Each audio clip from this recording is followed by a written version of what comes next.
Hi. So during this session, we'll be conducting demonstrations and a simple quiz. If you have any questions, you can type in the chat box and we will address them at our Q&A session later on. And also at the end of the session, there will be a bonus question where you can stand to win a kit from Sentosa. But please be informed that upon winning the kit will require some details to be shared with our sponsor. And this giveaway kit is also only available for our local audience, but for our overseas friends, you're welcome to join us in the quiz as well. And in this webinar, there might be some jargons that will be used, but when conducting for preschool children, you can use simpler terms that they're able to understand and relate better. And welcome to the first session of Bike Science Going Green series. My name is Jaslyn and I'm from Science Centre Singapore. And with me today is Elidia from Science Centre KidsSTOP. Hello, it's nice to see everyone here today, and I think we have many friends with us. But just let me explain a little more about Bike Science for some of you. So Bike Science is a webinar that explores ways to encourage sustainability practices in schools. It is also aligned with the Nurturing Early Learners framework, and we will use everyday items found commonly at home and in schools. As you can see on the slide right now, we have 3 sessions planned for the Bike Science series. And I think this is also why we have so many educators with us today. And we also have actually some overseas friends with us here today as well. So as an educator, what activity comes to your mind when you think about topics like sustainability, go green, or Earth Day? You can type your answers in the chat. But for myself, previously as an early childhood educator, is definitely making recycling bins, as they were really effective in reinforcing the concept of recycling. So we can take a while to see some of your answers. If you have, what are some activities that you have conducted with like the children before? I think most of the time we'll do activities like seed planting, uh, the 3Rs, the recycling bins, beach cleaning, and making like reusable bags or containers, which like they all sound really fun. But then, Jasmine, are we making any recycling bins today? Well, we will save that for another time, but for today's webinar, we will make our own DIY compost. Oh, compost. Oh, but why are we doing that? Basically, composting is a very natural process of recycling such organic materials. A good compost recipe basically makes up types of ingredients that we will share in more detail. There's 3 different methods of composting we have. Aerobic composting, so whereby decomposition will take place when oxygen is present. The next type of composting is anaerobic composting. So anaerobic composting, decomposition will take place when oxygen is absent. And last but not least, also have vermicomposting. So vermicomposting uses worms. For instance, earthworms, they are natural composters that will eat up the soil and organic matter, and then they will break down this food wastage. In today's webinar, we will focus on aerobic composting. So why are we doing this is because in aerobic composting, it is easy to set up and basically it requires less resources. All right, so I'm going to share with you the list of the items that is required in terms of aerobic composting. So I'll go through the green items for the composting. So green items, basically, they are very rich in nitrogen, and this is essential for these microorganisms to grow and function. So what are some of the common items that we can gather to our compost? That includes unused vegetables and even food waste like the banana skins, orange peels, or apple skins, and even eggshells. After usage, we can wash, we can dry, and then crush for the composting. We can make use of the tea leaves and coffee browns. Although tea leaves and coffee browns, they appear brown in color, they are not rich in carbons, so they fall under the greens in the composting. So moving on, brown items, they are very rich in carbon, and this carbon actually provides an energy source for the microorganisms in the composting. We can find these common materials such as the cardboard boxes, egg cartons, dried leaves, and even twigs for the composting. How about some of the items that's not required in aerobic composting? So take note of these following items. So no meat products, no cooked food, no fish and dairy products as well. Why is this so? Is because in aerobic composting, these microorganisms are unable to break this organic matter. because meat products also tends to attract pests. Oils and the fats will disrupt the moisture balance in the composting, as well as animal waste. They do contain bacterial health risks, and we do not want them to contaminate our composting. So let's take a look at the list of materials that we will need to create our own DIY composting. Firstly, we'll need a plastic container. The size of the plastic container will depend on the amount of food waste that's generated in the kitchen. Right, we need scissors as well as water, tissue paper, cloth, or kitchen roll works as well, and also a rubber band. I'm going to invite my lovely assistant, Lydia, to show us the steps. All right, so as you can see on this visual cam, so we are going to use scissors to actually cut those vegetables into very fine, tiny pieces. So these are the list of the green materials gathered. So we have vegetables, carrots, tea leaves, as well as the eggshells that crush, wash, and fry to very fine, tiny pieces. And so we are going to show you the list of the brown items that we have prepared. So over here, we have the egg cartons, wooden twigs, as well as the dried leaves that was cut into a very fine pieces. It's important for us to cut this composting into very fine, tiny pieces because it will help to speed up composting process. Once we have this brown items, we will start to layer it with green items. So right now, Elvida is going to place some egg shells. The gist of it is to align it in alternate layers. So to start off with, we have the brown items. The ratio is important. It's like 1:1 part of the green to brown items. Layer it with the dried leaves. This is a very simple steps that we can actually reinforce to the children how to make the DIY composting. We are going to place another layer of the brown items. Brown items right at the top. Once we are almost done with this step, you realize that the composting seems a bit dry. We want the compost to be a bit moist before we kickstart this composting method. In aerobic composting, it's important to introduce aeration to the composting. It's good that we monitor our compost by giving a good mix every day, and then we will also monitor the progress of the composting. The last step is we will cover it with a piece of tissue or even a kitchen roll, and then we have to secure it with rubber band. This is to prevent very tiny fruit flies from entering to our compost. So this is our DIY composting. So if you look at the DIY composting, you can see very fresh and vibrant colors of the green items as well as the brown items. For composting, they require certain conditions to survive because these microorganisms like us, they need certain conditions to survive. If we want them to get rid of our food waste, so we have to attend to our compost on a regular basis.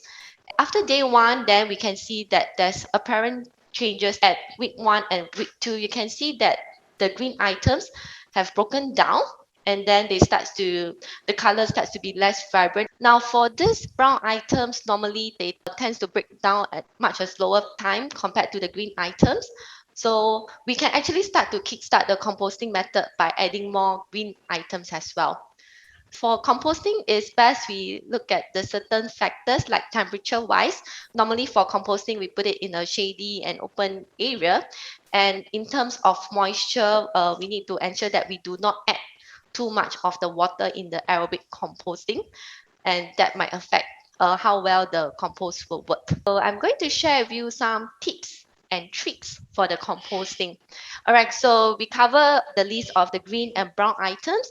So basically we need a good ratio, which is 1:1 ratio for the composting. And aerobic composting, we need to introduce air, and that's the reason why we need to stir our compost on a regular basis. What happens if you notice that the compost is too dry? We'll add more of the green items such as fruit peels or even vegetables waste. If it's too wet, we can add some of the brown items such as twigs as well. So it's important that we check and monitor the progress of the compost bin. Now, if you see maggots that starts to form, so we need to redo the whole composting step. For composting, it takes time. So some compost will be formed during 2 weeks or even up to a few months. It's important that we actually cut these vegetables and fruit peels into tiny pieces. All right, and since we have learned so much about composting, so now it's time for us to launch some poll questions. So let's That's get started. right. So this is like a practice round for your bonus question later on. So the first question is, what is the ratio of the brown to green items for the compost? Is it 1:2, 2:1, or 1:1? All right, keep the answers coming. And okay, and the answer is 1:1. All right. Okay, so now the question 2 is, which of the below is not a brown item? Cardboard, fruit peel, or twigs? Not a brown item. And yes, that's right. The answer is fruit peel. Fruit peel is a green item. And our third question is, how do we arrange the green and brown items for the compost? Is it freestyle, greens together, browns together, or in alternate green and brown layers? Oh, yay! Everybody got it right. And the answer is alternate green and brown layers. All right. And now that we're done with the technical part, so for my part, it's actually something that all of you will be more familiar with. In alignment with the NEL framework, we'll be sharing some process skills that can be demonstrated through this activity. So actually, the two skills that we chose, they are recording and observing, because throughout this activity, actually the children really can do a lot of recording, a lot of observation. But what I would like to touch more on is actually this activity might seem suitable for like the older age group, but actually there are ways to involve the younger ones as well. Because like at their age, they love to touch, they like to feel the items, can get them to help to crush it or chop it into small pieces. And even though they might not understand the idea of like compost, but it's a very meaningful activity for them to be involved in, and as well for parents to understand like the purpose of this activity. And like if we move on to the next slide, a good way to cultivate like these process skills is actually through the different questions. So these are like some open-ended questions that we can ask children, and actually questions that children might ask us as well. And it's also good for documenting the learning process. And as important as it is for educators to ask children questions, it is also important to provide opportunities for them to ask us questions as well. Because when they ask questions, it stimulates their thinking and enhances their thought process skills. And so now we have a special guest speaker from the National Library Board today to share some information and more books related to the topic on sustainability. Let's welcome Wan Ting. Thanks, everyone. So, hello, I'm Wan Ting, an early read librarian at the National Library Board. Thank you, Alida and Jasleen, for having that informative talk about DIY composting at home. So, I have some book recommendations that I think can go along with if you decide to do this activity with your students at the schools. And don't worry about getting the book titles and details, because I'll be sharing a book list at the end that you can just take later. So, first book that I have here, it's called Leaf Litter Critters by Leslie Button and Robert Magung. So this is actually a really unique poetry collection about the many different little critters that play a part in this nature's ecosystem. So just now, Jaslyn was talking about aerobic composting. There's also vermicomposting that we didn't manage to get into. But so this will be where the worms and little things that we cannot see with our naked eye comes in. This is also this collection of ecological poems take on different verse forms. So some of these poems can also be in the form of a worm. That is a very fun way to introduce the critters. There are also, as you can see here, science notes for every poem that are informative for adults too, so that they can read and learn together with the children. The collection itself doesn't shy away from technical terms, but I think this still serves as a good exposure for children to come to be acquainted with the science behind compost and the creatures that help to break down the waste. So this book is available as an ebook, which I'll share the link later as well. Next, we have something more easily relatable would be KU and the magic of compost. So KU has lunch with his grandmother one day and realizes that she's collecting specific food scraps in a bucket. So she then shows KU her composter, talks about what can and cannot go into the composter, and explains what she does, what she uses the compost with in her garden. So following KU's wide-eyed wonderment and curiosity, I believe that this is a great introductory book on compost and how it is used in a household setting. And children can follow KU's footsteps and treat the process of compost as a wonderful magic trick. So these are the two books that I have for you here on compost and its processes. But there are even more books that you can find available in the library, and this will be added into the book list too. So you can pick this up to talk to children more about compost and how it can be applied in our everyday lives. So that's all from me. And if you'd like to access all the book recommendations mentioned, please feel free to scan the QR code on this slide and retrieve them from our book list. I'll pass the time back to Alida. Thank you, Wan Ting. Thank you. Okay, so now is our questions and answers. So if you have any questions that you'd like to ask us, or even Wan Ting, you can type in the chat and then we'll address these questions. That's right. So like if you have any questions like, whether the compost, do they attract pests? Can we expose them to sunlight? Are there any other types of compost? Can we use soy, or can the compost replace the fertilizer completely? How often do we stir the mixture? Thank you for your question. So normally for aerobic composting, we'll give it a good stir. So maybe about few days. If you have to check the condition of the compost. So if it's too dry, normally we try to add a bit more water, but we don't want to over water it for the composting. All right, is there a specific type of vegetables or fruits? Normally, I'll try to use whatever food waste. We do our first R&D on the composting.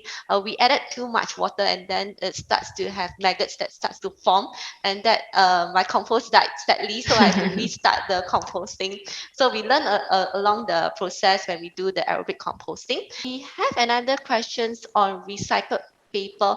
We have to ensure that it's a white clean piece of paper. If there's color, there might be some variant that will actually affect the way the composting works. We will move on to our next part, and that is the exciting part because it is our bonus question time. So now we have a bonus question for you to win, a Kinder Explorer learning kit from Sentosa. So how to win the kit is to type your answer in the chat box and you will get a chance to win. We'll be giving away 3 kits to the first 3 participants who answered. And like what I've mentioned earlier, this kit is only available for our local audience. Yeah. So if you are ready, we will be showing the question on the slide. All right. So our bonus question is, what type of composting did we learn about today? Is it number 1, aerobic, number 2, anaerobic, or number 3, vermicomposting? And I think we have our winners. So our first 3 winner is Amanda, Zuki, and Michael. Yes. So we will send you further details about the kit and about how we'll contact you for further details. And so this kit is actually really interesting because it has a lot of activities that you can do with the children in school, like before the trip to Sentosa or like after the trip to Sentosa. And with that, we have actually come to the end of this session, and we would also like to thank our sponsors for making this happen.